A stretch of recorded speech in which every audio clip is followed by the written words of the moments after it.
Welcome to యోగ సూత్ర.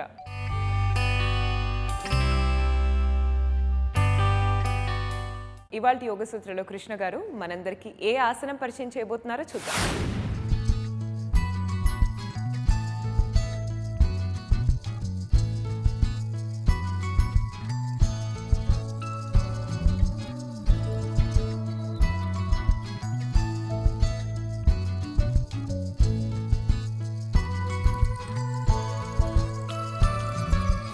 నమస్తే.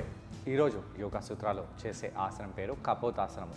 ఈ కపోతాసనం మనము చైర్ ద్వారా చేస్తున్నాము. అయితే ఇంతకుముందు కపోతాసనం చేస్తాం కదా అని అనుకోవచ్చు. ఈరోజు కపోతాసనంలో ఒక బ్యాక్ బెండ్, అలానే ఎక్స్ట్రీమ్గా ఉండే నడుముని ఓపెన్ చేయడానికి, చెస్ట్ని ఓపెన్ చేయడానికి ప్రయత్నిస్తూ మన చేతిని వెనకాలకి తీసుకెళ్తాము. అయితే ఈ యొక్క వేరియేషన్ చాలా అడ్వాన్స్ వేరియేషన్. ఈ వేరియేషన్ చేయాలంటే మన నడుములో ఇంకా చెస్ట్లో చాలా ఫ్లెక్సిబిలిటీ ఉండాలి. అయితే ఫ్లెక్సిబిలిటీ లేని వాళ్ళు కూడా ఈరోజు చేసిన వార్మప్ని ఫాలో అవుతూ ఈ యొక్క ఆసనం చేసినట్టు అయితే మీరు బాగా చేయగలుగుతారు. ఎలా చేయాలో చూద్దాము. ఈ యొక్క ఆసనం మనము చైర్ ద్వారా చేస్తున్నాము. చైర్, సోఫాపై మీరు ఇలాంటి ఆసనాలు చేయవచ్చు. అయితే ఈ యొక్క వేరియేషన్ మీరు భూమిపై చేయవచ్చా? తప్పకుండా చేయవచ్చు. అయితే ఈరోజు చూపించే ఎపిసోడ్లో మనం చైర్ని ఉపయోగించి చేస్తున్నాము. ముందుగా మనము వార్మప్ చేసి దాని తర్వాత ఈ యొక్క ఆసనంలో వెళ్దాము. కపోతాసనానికి మన నడుములు చాలా ఫ్లెక్సిబుల్గా ఉండాలి. కాబట్టి ఇలా బద్ధకోణాసనంలో కూర్చోండి. బద్ధకోణాసనంలో కూర్చొని తొడలని బాగా కదిలించాలి. ఇలా తొడలని కదిలిస్తూ పొట్ట కండరాలని బిగిస్తూ మనము తొడలని బాగా పైకి కిందికి చేస్తూ ఉన్నట్టయితే తొడలో ఉండే కండరాలు, నడుములో ఉండే కండరాలు బాగా ఓపెన్ అవుతాయి. మన శరీరంలో అన్నిటికంటే తొందరగా ఫ్లెక్సిబిలిటీ పై వర్క్ చేయాలంటే మనము నడుములపై కాన్సన్ట్రేట్ చేయాలి. నడుము జాయింట్ మన కాళ్ళని, నడుముని, వీపుని, వెన్నుముకని, షోల్డర్స్పై ఇవన్నిటిని కనెక్ట్ చేస్తుంది. కాబట్టి ఇవన్నీ జాయింట్స్ ఫ్లెక్సిబుల్ ఉండాలంటే నడుము భాగంలో ఫ్లెక్సిబిలిటీ తప్పకుండా అవసరము.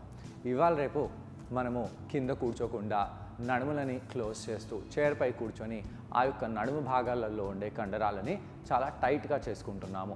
దానివల్ల మనకు నడుముకి సంబంధించిన వ్యాధులు, షోల్డర్కి సంబంధించిన ఇన్ఫ్లెక్సిబిలిటీ వ్యాధులు, అలానే వెన్నుముక్క ఫ్లెక్సిబుల్గా ఉండకపోవడము, ఇవన్నీ ఇష్యూస్ వస్తాయి. పురుషులకు, స్త్రీలకు, జననేంద్రియాలకు సంబంధించిన వ్యాధులకు కూడా ఈ నడుము ఫ్లెక్సిబిలిటీ చాలా రిలేట్ అయి ఉంది. ఈ విధంగా మనము తొడలని పైకి కిందికి అనాలి. దాని తర్వాత మనము మాలాసనంలో కూర్చుందాము. మాలాసనంలో ఇలా కూర్చోండి. నడుముకి సంబంధించిన ఆసనాలు చేసినప్పుడు మన నడుములో, తొడలో రక్త ప్రసరణ బాగా జరుగుతుంది. అలా జరగడం వలన ప్రత్యుత్పత్తి వ్యవస్థ చాలా బాగా పనిచేస్తుంది. శ్వాస తీసుకుంటూ శ్వాసని వదిలేస్తూ ఈ విధంగా ఉండండి. తొడలని ఇంకా ఎక్కువగా దూరంగా చేయండి. శ్వాస తీసుకుంటూ శ్వాసని వదిలేస్తూ ఇక్కడ అలానే ఉండాలి.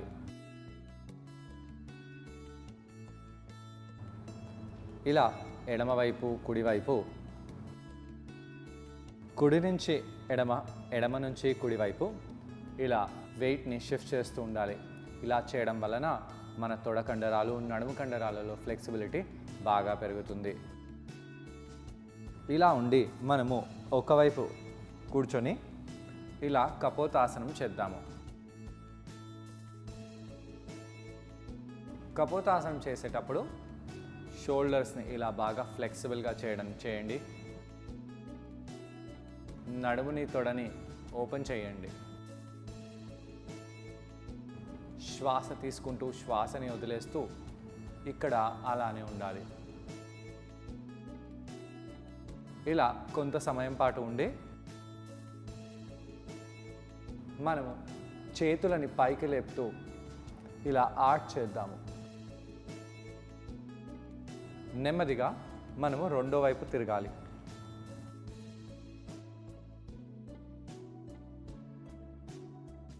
రెండో వైపు తిరుగుతూ ఇటువైపు కూడా నడుములలో ఎలా అనిపిస్తుందో గమనించండి.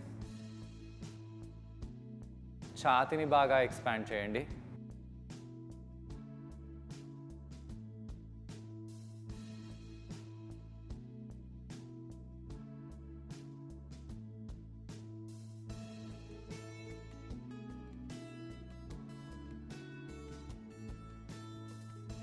అలా ఎక్స్పాండ్ చేస్తూ ఈ విధంగా చేతులని పైకి తీసుకెళ్దాము.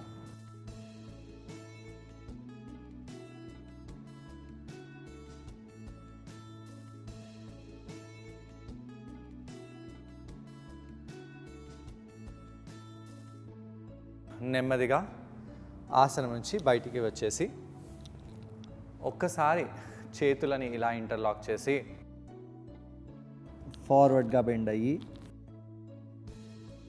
భుజాలని ఇలా ఎక్స్పాండ్ చేయండి.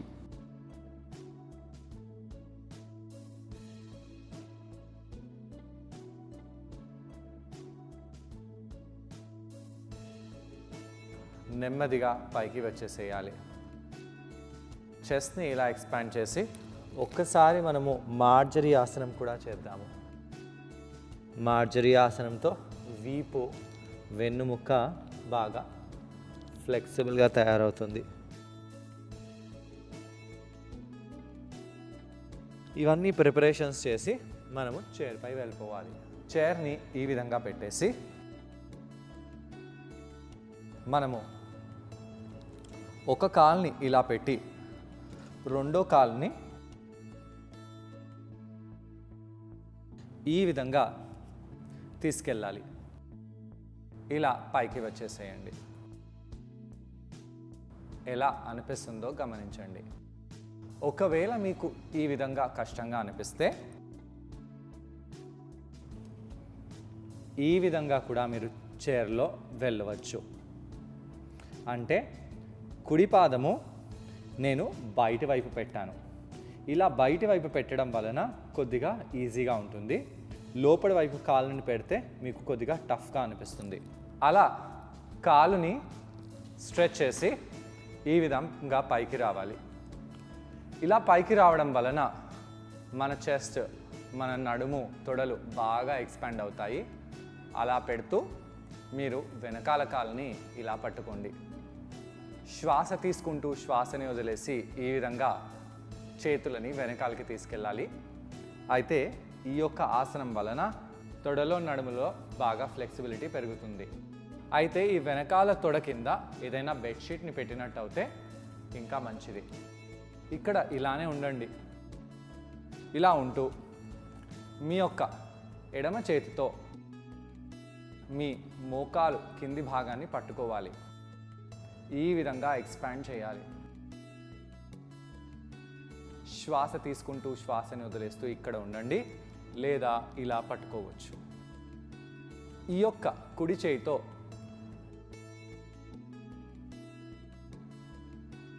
ఇలా పట్టుకోవచ్చు. ఇక్కడ ఇలానే ఉండి నెమ్మదిగా కిందికి వెళ్ళిపోండి. ఈ యొక్క ఆసనము చాలా ఇంటెన్స్గా ఉంటుంది. నడుము, తొడ కండరాలపై చాలా ప్రభావం చూపిస్తుంది. మీ యొక్క ఎడమ చేతిని కింద పెట్టేసి కుడి చేతిని పైకి చేయండి. కొంత సమయం పాటు ఇలా ఉండి నెమ్మదిగా మనము ఆసనం నుంచి బయటికి వచ్చేసేయాలి. ఇప్పుడు రెండో వైపు ఇదే ఆసనాన్ని చేద్దాము. మన ఎడమ పాదాన్ని ఇలా ముందుకు తెచ్చేసి కుడి కాలుని ఇలా చైర్పై పెట్టాలి. ఇలా పెట్టేసి మన ఎడమ పాదాన్ని ఇంకొద్దిగా ముందుకు తీసుకొని వచ్చేసి పైకి వచ్చేసేయండి. శ్వాస తీసుకుంటూ శ్వాసని వదిలేస్తూ ఇక్కడ ఉండాలి. నెమ్మదిగా ఈ యొక్క కుడి పాదాన్ని ఇలా ఫోల్డ్ చేద్దాము.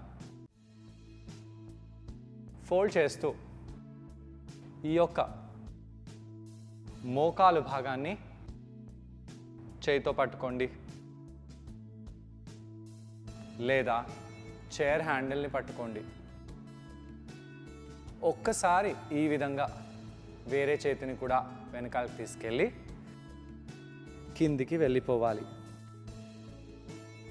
కుడి కాలుని స్ట్రైట్గా పెట్టేసి చేతిని కింద పెడుతూ ఇలా చెస్ట్ని ఓపెన్ చేయండి. అలా చేసి నెమ్మదిగా ఈ యొక్క ఆసనం నుంచి మనము బయటికి వచ్చేసేయాలి. నడుములు తొడలపై చాలా ప్రభావం పడింది. వెన్నుముక్క కింది భాగంలో కూడా చాలా తీవ్రంగా మనకు స్ట్రెచ్ అనేది లభించింది. ఈ ఆసనాన్ని ట్రై చేయడానికి కృష్ణ గారితో పాటు నేను కూడా జాయిన్ అవబోతున్నాను. మా ఇద్దరిని చూసి ఈ ఆసనాన్ని మీరు కూడా ట్రై చేయండి. నమస్తే. ఈరోజు యోగా సూత్రాలో చేసే ఆసనం పేరు కపోతాసనము.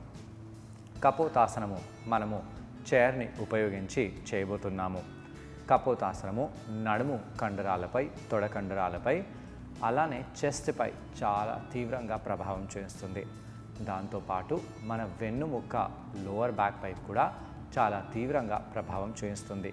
ఈ యొక్క ఆసనం చేసేటప్పుడు ఏ విధంగా చేయాలి, ఈ యొక్క ఆసనం చేసేటప్పుడు మనము ఎలాంటి వార్మప్ చేయాలో చూద్దాము. ఈ చైర్పై లేదా ఒక బెంచ్పై మీరు ఈ ఆసనం చేయవచ్చు. అలా చేసినప్పుడు మీరు ఒక బెడ్షీట్ని కూడా చైర్పై లేదా బెంచ్పై పెట్టి చేసినట్టయితే చాలా మంచిది. వార్మప్ బాగా చేయండి. బద్ధకోణాసనంలో వెళ్ళండి. కాళ్ళని బాగా ఆడించాలి. కాళ్ళని ఆడిస్తూ తొడలని బాగా పైకి కిందికి చేయండి. అలా తొడలని బాగా పైకి కిందికి చేసి తొడలల్లో ఎలా అనిపిస్తుందో గమనించాలి.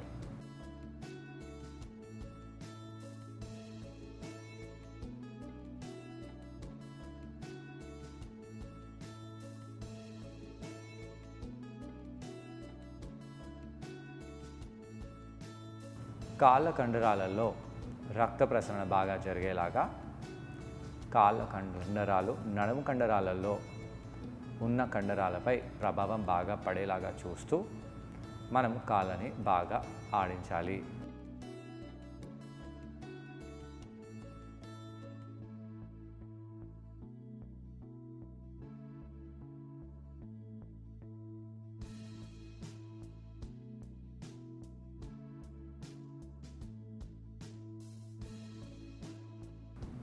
అలా చేసిన తర్వాత మనము ఫార్వర్డ్గా బెండ్ అవ్వాలి.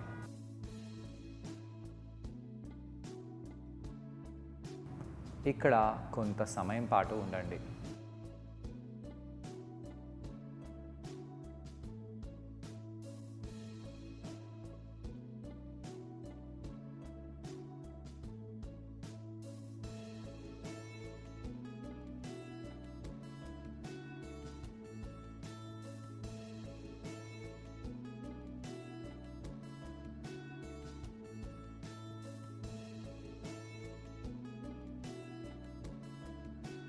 నెమ్మదిగా పైకి వచ్చేసి కుడి కాల్ని అలానే పెట్టేసి కుడివైపు తిరుగుతూ కపోతాసనంలో వెళ్ళాలి.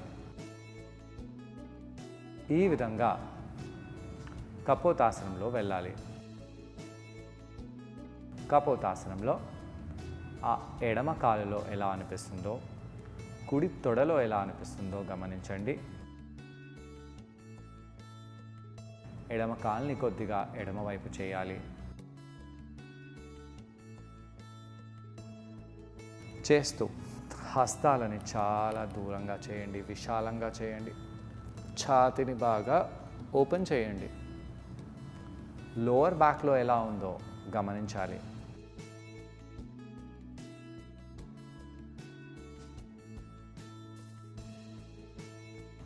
శ్వాస తీసుకుంటూ వదిలేస్తూ అలానే ఉండండి.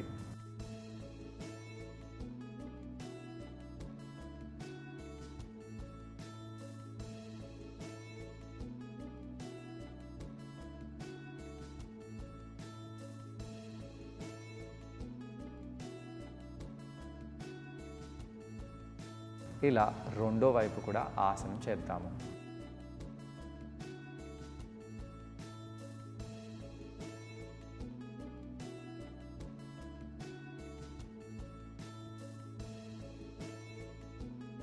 పృష్ఠ కండరాలపై ప్రభావం బాగా పడేలాగా, నడుము తొడల కండరాలపై బాగా ప్రభావం పడేలాగా చూడండి. శ్వాస తీసుకుంటూ శ్వాసని వదిలేయండి.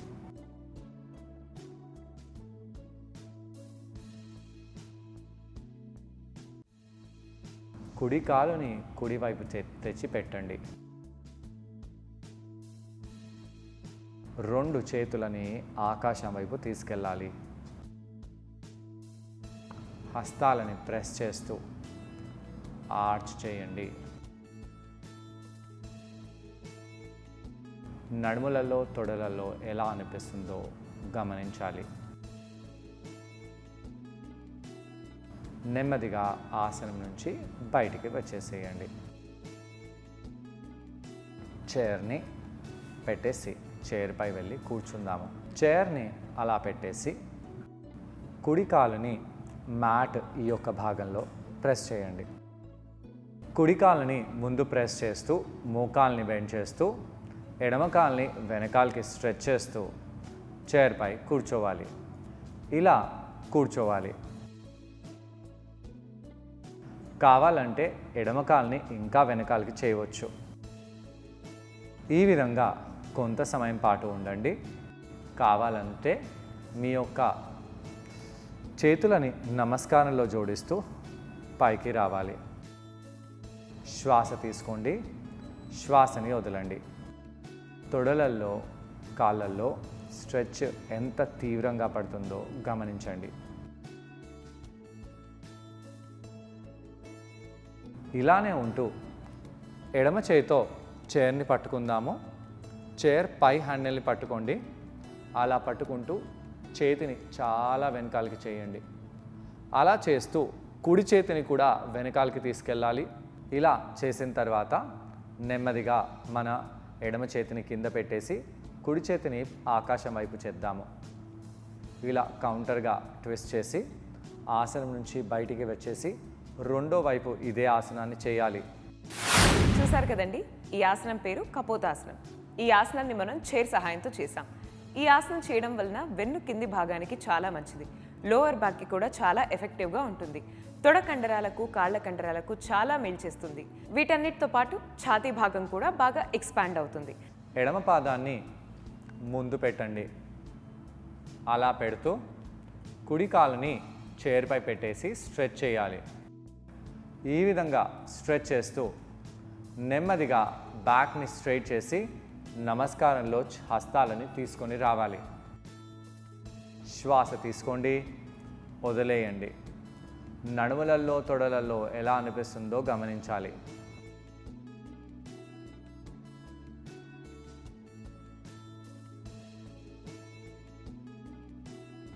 ఇప్పుడు ఆ ఎడమ భుజాన్ని వెనకాలకు చేస్తూ కుడి చేతితో చైర్ని పట్టుకోవాలి.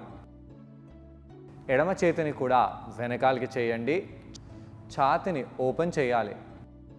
అలా చేస్తూ ఎలా అనిపిస్తుందో కాళ్ళల్లో గమనించాలి. కాళ్ళల్లో నడుములలో తొడలలో అతి తీవ్రంగా స్ట్రెచ్ పడుతుంది. ఇప్పుడు మనము కుడి చేతిని మ్యాట్ పై పెట్టేసి ఎడమ చేతిని ఆకాశం వైపు పైకి తీసుకెళ్దాము. ఇలా ఉంటూ పాస్చర్లో ఎలా అనిపిస్తుందో గమనించండి.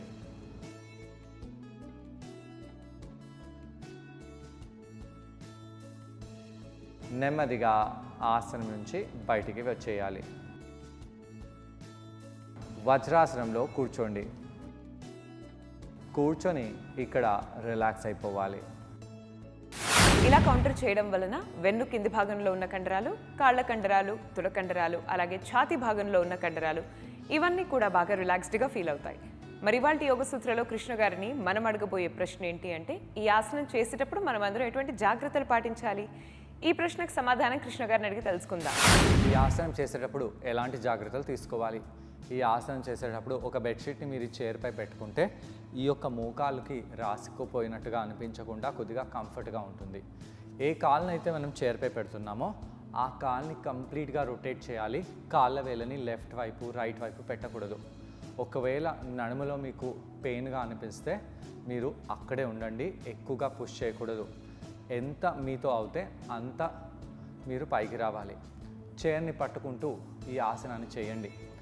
టేబుల్ని పట్టుకొని కూడా, సోఫాని పట్టుకొని కూడా ఈ ఆసనం చేయవచ్చు. ఈ ఆసనంలో ఇంకా చాలా వేరియేషన్స్ ఉన్నాయి. అవన్నీ మనము ముందు వచ్చే ఎపిసోడ్స్లో తెలుసుకుందాం. సో చూసారు కదండి, ఇవాళ ఎపిసోడ్లో కపోతాసనం. మరి ఈ ఆసనాన్ని మీరందరూ తప్పకుండా ట్రై చేసి దీనివల్ల వచ్చే లాభాలను మీరు కూడా పొందండి. తిరిగి రేపటి ఎపిసోడ్లో మరో ఆసనంతో ఇంకొన్ని బెనిఫిట్స్తో మనమందరం మళ్ళీ కలుసుకుందాం. అంతవరకు stay fit and be healthy. Bye.